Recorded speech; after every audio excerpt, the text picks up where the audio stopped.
that you could understand the topics and subtopics to be studied. This introduction session will help you in developing the interlinkages among the topics to get a better clarity and the depth of knowledge. After introduction, we'll study the first topic, that is the European trading companies, their arrival in India, the causes behind their arrival to India,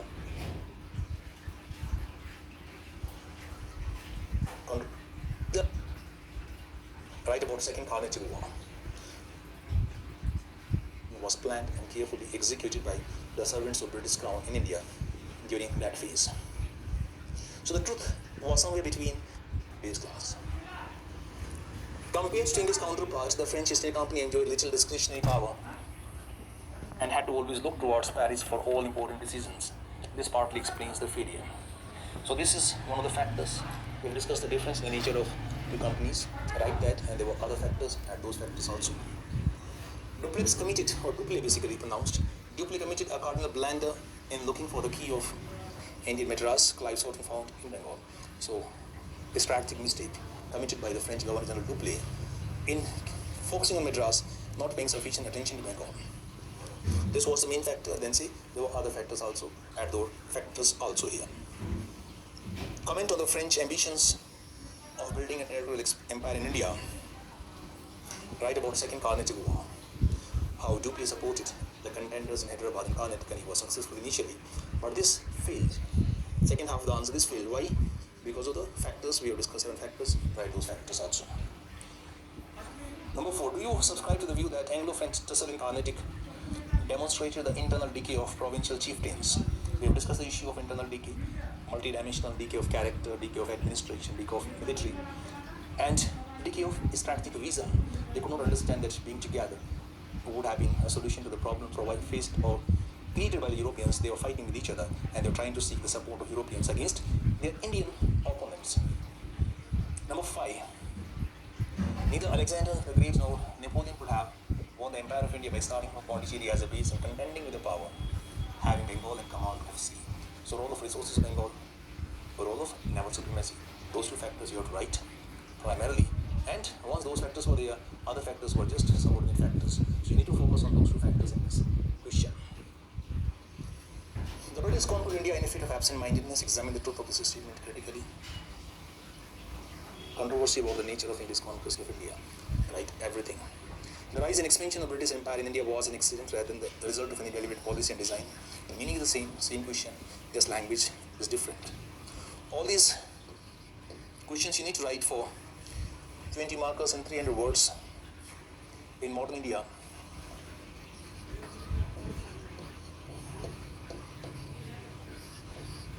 You get questions of 20 markers and 10 markers. So try to focus on the longer questions.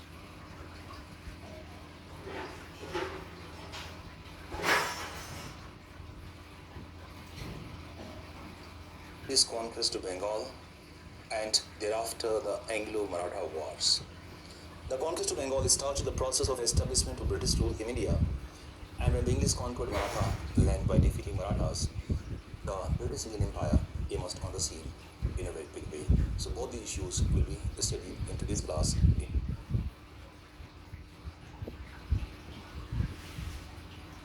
from different perspectives. Was it really that? We emerged as a plundered state and a sponsored state. So those mutually internecine political conflicts doomed the fate of not only of other Indian powers but also Marathas. So Marathas disappeared from the scene of India politically as a result of their failure against English company. These factors were responsible for the defeat of Marathas in Second War and in Third War also. Now let us see the questions on today's class. Battle of Plassey was not a great battle, it was great betrayal. So write about the nature of Battle of Plassey, how casualties are few, how conspiracy decided the outcome. After 1757, Bengal emerged as a plundered state and a sponsored state. So impact of the Battle of Plassey that we have discussed in it right here. The Battle of Plassey that decided the fate of Bengal was won by Clive through intrigues. So write the role of conspiracy in it. On 23rd June 1757, Middle Age of India came to an end, modern age began. We have discussed the issue in detail, write all the issues. There was never a battle in which consequences were so vast, so immediate and so permanent. The comment was made by G.B. Malleson about the Battle of Plassey. So analyze the significance of Battle of Plassey from different perspectives. Was it really that significant? We say it was not that significant. It was just one important step in the direction of the emergence of British Indian Empire. Had company lost any significant battle in future, plus it would have never found a place in the records of history. Number 6, thus ended the famous Battle of Buxar, on which depended the fate of India, which was as gallantly fought as was important in its results. So write about the Battle of Buxar and significance of it. The system of a sponsored state, controlled but not administered, was the one Clive had in his mind for Bengal. So dual government of Bengal, you need to write here how face of Nawab was maintained, how company got all the powers. By certain of his actions, Clive marred the usefulness and glory of his works, achievements and limitations, both you need to write here. Question number 9. The Pindaris fought the first Maratha war, also the British fought the first Maratha war at a period when their fortunes were at lowest ebb. So, comment critically. Or the second nature of question, do you agree with this statement to give your views? So we will discuss the different challenges and write how the fortunes of company were really on downhill. Treaty of Salbai was neither honorable to English nor advantageous to their interest. Both dimensions you need to analyze, short term as well as the long term. Short term, neither advantageous nor honorable, long term, immensely beneficial. The Treaty of Bassein was a step which changed the footing on which the English stood in Western India. Commercial entity became political power. It trebled English responsibilities in an instant. The English Empire, English territories became 3 times, the responsibilities became 3 times. As a result of Treaty of Bassein, the last one, the Hunt of Pindaris, got merged into Third Anglo-Maratha War. So write about the Hunt of Pindaris and then link it to outbreak of Third Anglo-Maratha War. All these answers should be attempted in 300 words.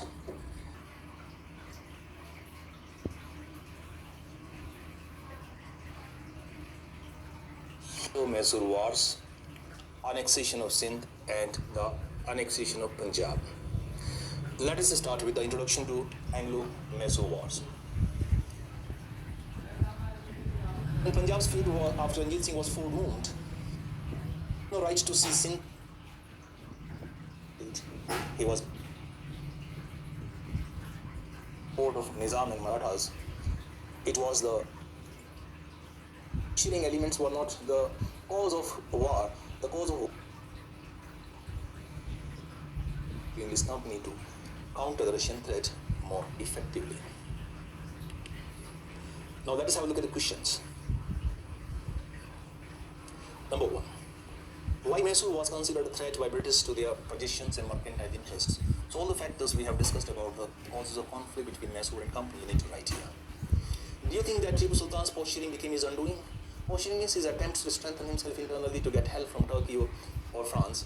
So these posturing elements were not the cause of war. The cause of war was that these posturing elements did not result in sufficient strength. These posturings were taken as an excuse, or were used as an excuse by Cornwallis to mobilize the support of Nizam and Marathas. It was the desire of Cornwallis to eliminate the challenge of Mysore. It was the offensive policy of Cornwallis that made the war inevitable. It was not due to the activities of Tipu Sultan as such. Second, without making our friends stronger, we have made our enemy weaker. So this was a comment made by Cornwallis after Third Anglo-Mysore War, right about the gains and how most of the gains were pocketed by English company itself. Examine the circumstances which led to Third Mysore War. Would Cornwallis have avoided it? Definitely Cornwallis would have avoided it. Write about all the factors we have discussed. Tipu Sultan was trying to build in Mysore a strong centralized and military state with ambitious territorial designs. So write about Tipu Sultan's desire to have a very powerful state. He was building his military. He was building his economy. He was not building a military state as such. This is a matter of criticism. He was quite welfare oriented to his people. He issued donations to the Muslim mosque as well as the Hindu temples. So that much you have to understand. Critically examine means he was not looking for a military state. He was looking for a powerful state so that the threat of English company could be countered successfully. And this failed because he was defeated by English in the Third Anglo-Mysore War. And then write about Treaty of Seringapatam in brief. He failed ultimately. We have no right to seize Sindh, yet we shall do so. A very advantageous, useful, human piece of rascality it will be. Comment made by Charles Napier about annexation of Sindh. We have discussed all the issues. So write about the circumstances leading to annexation of Sindh and how this annexation of Sindh was not justified, because this was carried out by violating all the promises of friendship which company had made with Amir Hussain in the last 40 years. British conquest of Sindh was both a political and moral sequel to First Afghan War. So political and moral issues created by Afghan War were responsible for it, right, both the dimensions which we have discussed in detail. Number 7, Punjab's fate was, after Ranjit Singh was foredoomed, as the impulse of neo-Victorian imperialism was bound to overwhelm it. Victoria sat on throne in 1837, she remained on throne till 1901, and with her rise, you see, tripartite treaty, war in Afghanistan, annexation of Sindh, war with Punjab in 1840-46, First Anglo-Sikh War, annexation of Punjab, all these things were happening all around. Annexation of Satara, Jaipur, Sambalpur, Bhagat, Udaipur, Jhansi, Nagpur were the reflection of the same. So the coronation of Queen Victoria started a new phase in the history of British imperialism. Lord Dalhousie in India was the greatest representative of the same. So he was waiting for annexation of Punjab, and he carried it out with utmost speed. So it was bound to overwhelm it because Punjab was economically significant, Punjab was practically very significant. Underlying the major considerations of the British imperial power that led to annexation of Punjab, so we have discussed all the issues, political as well as the economic. So write all these answers in 300 words for 20 markers.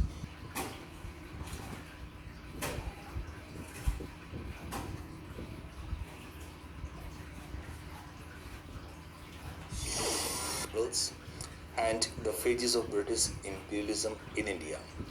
In the first part of today's class, we'll see the major policies, the contributions of different governor generals, and thereafter in part number 2, we'll see the manner in which British rule in India was established and it expanded in different parts of India. So, the part number 1 of today's class, the first topic,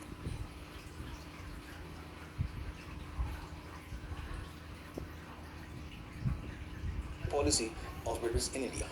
Write about the policy of Lord Hastings, how he. This comment was consolidated the Indian Empire, British imperialism in India. Now let us see the questions. Clive was the founder of British Indian Empire. Lord Hastings was the administrative organizer. So from yesterday's class, pick up the role of Clive. From today's class, pick up the role of Lord Hastings. Clive started the process. He was not the founder, so that is critical aspect. Lord Hastings consolidated the British rule in India. That is the second half of the answer. Question number 2. Examine the essential principles of subsidy land system. All the provisions you have with you. How far did it contribute to making the English company supreme sovereign authority in India? So write its significance for British rule in India. Subsidy lands was a Trojan horse tactic of empire building. So write about the provisions, how Indians were slowly, discreetly disarmed, their independence were taken away, and they were firmly subjugated to the authority of British in India. So provisions and the impact on both. As to the native states, they virtually ceased to exist from the moment they became subsidiary to or protected by company. This comment was made by Karl Marx about the impact of subsidy land system on native states. If you divide the revenue of a country between two governments, so which two governments? The British Indian government or the company's government and the native state, you are sure to people the resources of one, resources of the native ruler were taken away for maintaining the subsidiary force. Almost half of the territories were taken away, or in terms of revenue demand, the demand was of more than 1/3 of the revenue of native states. You are sure to cripple the resources of one and the administration of both, because with those limited resources, none of them could maintain the proper administrative mechanism or large number of officers to take care of the welfare and progress of people. So start with the answer that this comment was made by Karl Marx in the context of the impact of subsidy land system on Indian native states. Then write about provisions and write about impact on Indian native states. That's the answer to question number 4. Question number 5, Lord Hastings placed British paramountcy on a new footing. So write about the policy of Lord Hastings, how he imparted a new outlook to the policy of British in India. Peace had her victories no less renowned than war. Comment of John Milton. And now in the context of William Bentinck, you need to highlight the significance of his achievements or contributions. All of his achievements were through peaceful methods. During 1757 to 1813, the British endeavored as far as possible to live within ring fence, and beyond that they avoided interaction with native rulers. So write about the first phase, the phase of the policy of ring fence. Why, what, and what was the impact or significance? All these answers should be in 300 words for 20 markers. As always, scan your answers up.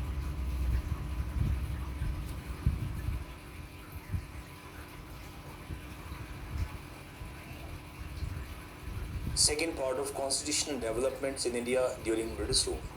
In the previous class, we studied the topics of Regulating Act of 1773, the Updates India Act of 1724, and the Charter Act of 1833.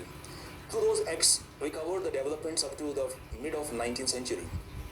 The Government of India Act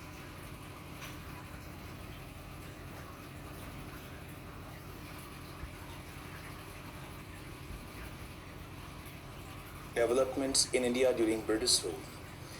In this topic, we need to study the issues like Regulating Act, the Charter Act, the Indian Councils Act, and the Government of India Act, etc. All of the government in India completely. Limitations, so right limitation, or was imperfect. So write about the fundamentally by Act of 1833. Now let us see the questions on today's class. The object of Regulating Act of 1773 was good. The aim was good, but the system it created was far from being perfect or was imperfect. So write about the aims and objectives. There was need of centralization, need of coordination. Mechanism was created, but it was having limitations. So write limitations also. The Regulating Act of 1773 imparted parliamentary recognition to the English conquest of India. So write about the enactment of Act. It was the first act of British Parliament for India. The British Parliament regulated the functioning of company, circumstances, provisions, all, and then finally say, since this was a parliamentary enactment, so it recognized the British conquest of India. Number third, the Regulating Act of 1773, the Updates India Act 1784, and eventually Charter Act of 1833, left East India Company as a mere shadow of its earlier political and economic power in India. Because gradually the control of government, British government increased, the autonomy of company was lost, and by 1833, commercial monopoly or trade monopoly was completely taken over.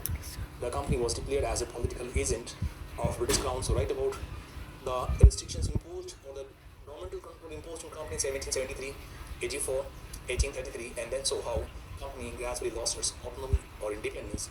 It became just an agent of British government or British Crown. Number four, the Charter Act of 1833 rung down the curtain on companies' trade and introduced a new concept of government in India. So new concept of government, legislative centralization, financial centralization, abolition of monopoly, all the provisions what we have discussed. We need to write here how the face of the government in India was changed completely by the provisions of Charter Act of 1833. Number five, the need to impose greater parliamentary control over companies' affairs increased during the decades 1773, 1853. So company kept on coming under greater and greater British control. Very much question number three, just language is different. So write about the imposition of government control on English company in 1773 and thereafter one by one in brief. So this is about questions here. All these questions try to write in 300 words.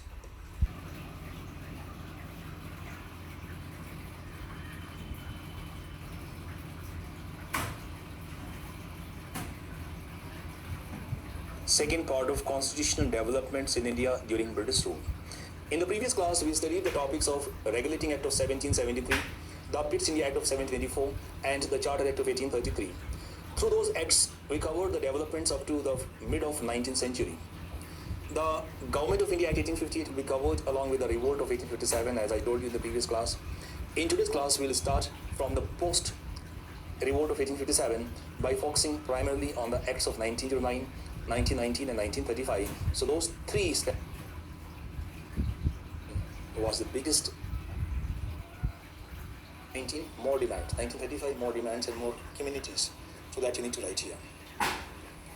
Please remember, in granting separate electorates, we are showing dragon's teeth. The harvest will be bitter. So you write, this was the comment made by John. So this act enjoys a place of great significance. Let's see the questions. The reforms of 1909 introduced the cardinal problem and the ground of controversy. What was that? Separate electorates. Separate electorates were granted to Muslims and landlords. 1919, more demands. 1935, more demands and more communities.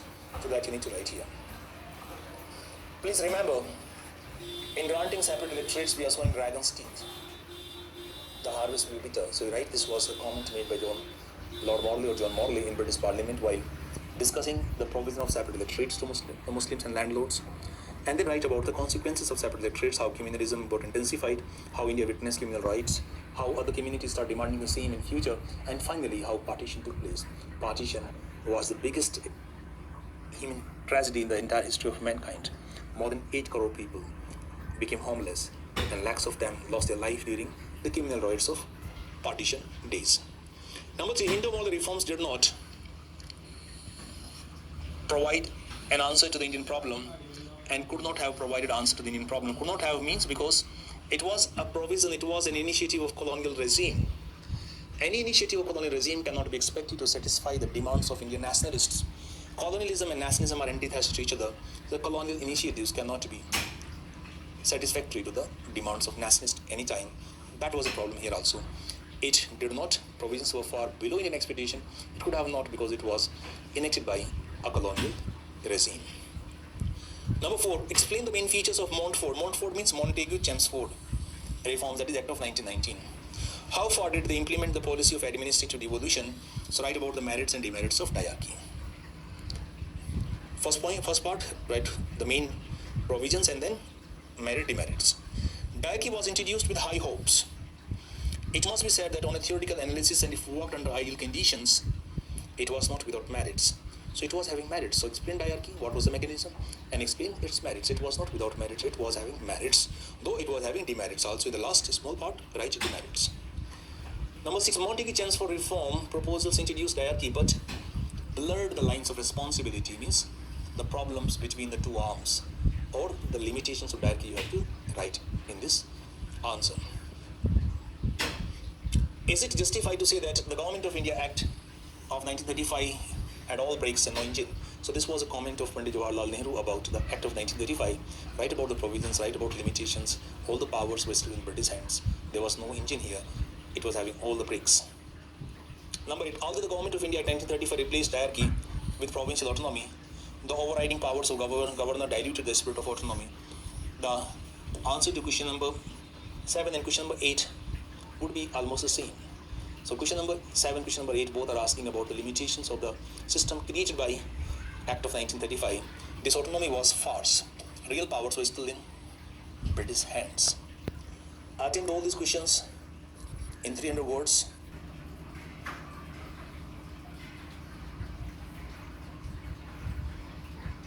Religious reform movements in 19th century. These reform movements were like Brahm Samaj of Raja Ram Mohan Roy, Arya Samaj of Swami Dayanand Saraswati, Ramakrishna Mission of Swami Vivekanand, Satya Sodak Samaj of Jyotiba Phule, and there were many more. Mohan Roy, he was the first one by the efforts of justice. So through these steps, the problem of child marriage was tackled to a large extent. Now let us see the questions of today's class. The contact of new Indian middle class with the West proved to be catalyst. Catalyst, you can say facilitator. The social and religious movements launched by Raja Ram Mohan Roy or Ram Mohan or Ishwar Chandra Vidyasagar have to be understood in this context. So you have to see the role of the Western contact in the emergence of socio-religious reform movements. This was a big factor, and then you can write there were other factors also. The name of Raja Ram Mohan Roy stands foremost in the field of religious and social reforms. Elucidate. So write about the contribution of Raja Ram Mohan Roy. He was the first one to raise voice against prevailing evils. He was a torchbearer of reform movements in India. He is the father of modern India. Number 3, social religious reforms were religious in character, but nationalist in content. So you have to see here reform movements were religious in character because they were fighting for religious reforms, but they were busy in the task of making a new Indian nation by bringing different Indian communities closer, by instilling sense of pride among Indians so that they could believe that India was a great nation and India could be a great nation again. So like both the dimensions, what they were doing, and then so how they were fighting against religious evils, and they were building a new Indian nation. So write about nationalistic elements. Critically examine the nature and character of social religious reform movements of the 19th century. So all 18 dimensions you need to write and sort one by one. Two important intellectual criteria which informed the reform movements were rationalism and religious universalism. Universalism, tolerance, you can see. Assimilatory outlook. To write about rational outlook, scientific thinking of reformers, their assimilatory outlook, their egalitarian outlook, and their belief in tolerance. So those features you need to pick up from the character. As per the demands of question, you have to pick up points and write only what question demands. Don't write everything blindly. Next, Arya Samaj may quite logically be pronounced as the outcome of conditions imported into India by West. So you need to focus on the role of Christian missionaries. Largely, the evils of prevailing, you can add one paragraph and then focus primarily on the role of Christian missionaries. How reaction against missionary propaganda gave birth to Arya Samaj. Sri Narayan Guru was a major intervention in social reform movement from subaltern perspective. Subaltern perspective means by focusing on the issues concerning common masses. He was fighting for, or he fought for the upliftment of his hours. So write about contribution of Sri Narayan Guru in this question. Of all the evils which corroded Indian society in 19th century, the most were probably those which stunned womanhood. It means most of the evils were associated with women, who were causing suffering to women. So as we discussed earlier, caste system, untouchability, child marriage were common to both male and female. But infanticide, women, sati, women, prohibition of widow marriage, women. So write about the prevailing evils and their impact on the life of women in this question. Critically examine the contribution of Indian Renaissance movement or social religious reform movements, meaning is the same. So write about the contribution. Critically, so add failures or limitations also. So attempt all these questions, the length you can decide as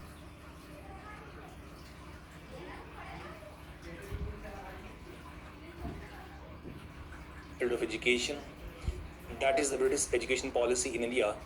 The second topic of today's class will be the emergence of press, particularly the vernacular or the native press. The topic number 3 of today's class is utilitarian philosophy. The factors of Indians. So it was basically an instrument of British colonial rule. It was implemented in such a way that maximum good was ensured to the maximum number of British. There was no concern of any kind for Indians. Now let us see the questions of today's class. The British education policy in India was a product of colonial interest and it served these interests quite well. Comment critically. So write about the factors responsible, write about the impact. Once you have to see comments, so write about positive impact also. It was for the benefit of British, but in the long run some indirect benefits were there for Indians and that benefited Indians quite significantly. What was Englishist Orientalist controversy? Question number 2. How was it resolved and what result? You know everything. Write all the 3 dimensions. Review the educational policy of English East India Company. To what extent it served the interest of imperial government of Britain. So write about the factors, write about the impact, negative impact on India. What were the causes that you can put in the first half? Second part, impact, negative. And then you say, to a large extent. There were some positive impacts also, but those were largely unintended and indirect. Examine the forces at work for the introduction of Western education in India. Means why was Western education in India introduced? Factors. Analyze the thrust given to it by Christian missionaries. Because they wanted to weaken Indian hold over the emerging Indian middle class. So they wanted to weaken the influence of traditions and customs. So they wanted to carry out Christianization of India. That's why missionaries, you need to write here. Christianization of India was one of the objectives through education policy or behind education policy. Number 5, the vernacular press in 19th century was both newspaper as well as newspapers that enlightened dormant masses. Comment critically. So write about vernacular press, write about the role of press as newspapers and the role of press as newspapers. To a large extent, critically, benefit of the impact was largely limited to the educated middle class. The press did not have much reach to the villages where vast majority of Indian population was living. So attempt all these questions. Next one, do you agree with the view that growth of vernacular literature in 19th century and 20th century paved the way for the social reforms and social cultural revival? So write about, so there should be press here. So write about the vernacular press. Press itself was an example of literature. So not to worry about literature if you get a question with literature as a word. Press was an example of literature. So write about the role of press in awakening nationalism, national movement, and in pushing the social reforms. James Mill, the apostle of utilitarian philosophy, apostle means the highest personality, proposed a revolution of Indian society through weapon of law. But in actual policy framing, the influences consideration weighed much more than the colonial state. So write about utilitarianism and analyze here how utilitarian philosophy was implemented in India to safeguard, to promote the British colonial interest. It did not benefit Indians much. It was benefiting only the British colonial rulers because in India there was no true utilitarian philosophy. Attempt all these questions.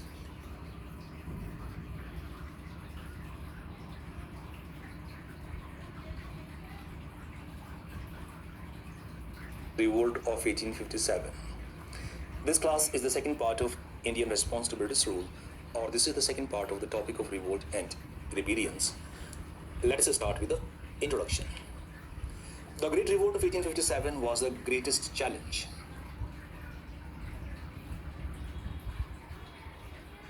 You have to write in detail. Controversies, initial part, and then all the 11 dimensions, write in brief. What began as a battle, revolt, was of the British policy in India after 1858, and that remained the same for the next 50 years from Canning to Lord Curzon. Now let us see the questions on today's class. Discuss the factors responsible for the Great Revolt of 1857. So all these factors that we have discussed, you can write one by one. The mutiny was not inevitable in 1857, but it was inherent in the constitution of empire. So there was nothing special in 1857. The political, the economic, the socio-cultural, all these exploitations were going on since a long time. Mutiny was busted out, or mutiny was triggered in 1857 by the issue of grease cartridges. Had that issue not happened, the mutiny could have been in 1858 or 1859 or thereafter any year. But this was inherent in the constitution. The nature of British rule was such that the revolts and rebellions were bound to come up, or a revolt of the type of 1857 was bound to take place. So second part, you need to write about the character of British rule and link that character to the outbreak of revolt. The so-called first war of independence was neither first nor national nor war of independence. So all those three dimensions, what we have discussed as a part of character, you need to write here both the sides of coin. You have to write in detail. Critically examine the nature and character of the revolt of 1857. So controversies, initial part, and then all the 11 dimensions, write in brief. What began as a battle, or what began as a fight for religion, ended as a war of independence. For there is slightest doubt that the rebels wanted to get rid of alien government and restore the old order of which the King of Delhi was rightful representative. So you need to write about the aims and objectives of the rebels and focus on the issue of war of independence. Question itself has everything, so you need to just elaborate these points. The mutiny of 1857 was much more than a mutiny of sepoys and much less than a national rebellion.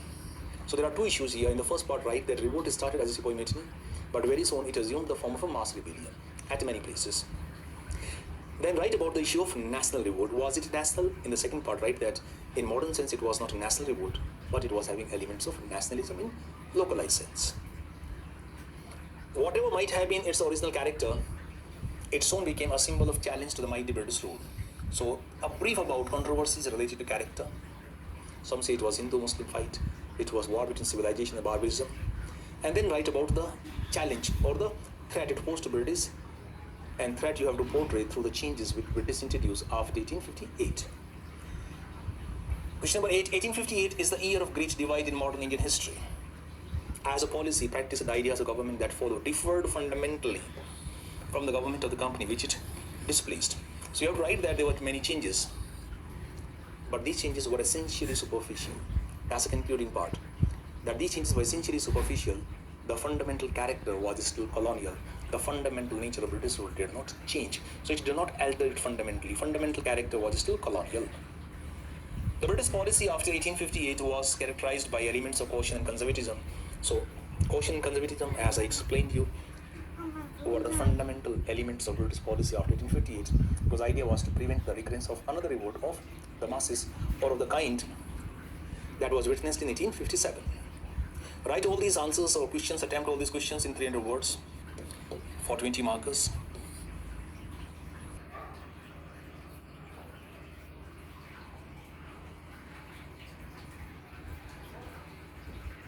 Response to British rule.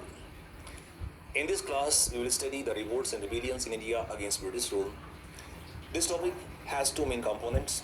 In the first part of today's class, we will study the peasant and tribal revolts in India against British rule or during the period of British rule. And in the second part of today's class, we will study the Great Revolt of 1857. Let us start with the introduction to the peasant and tribal revolts.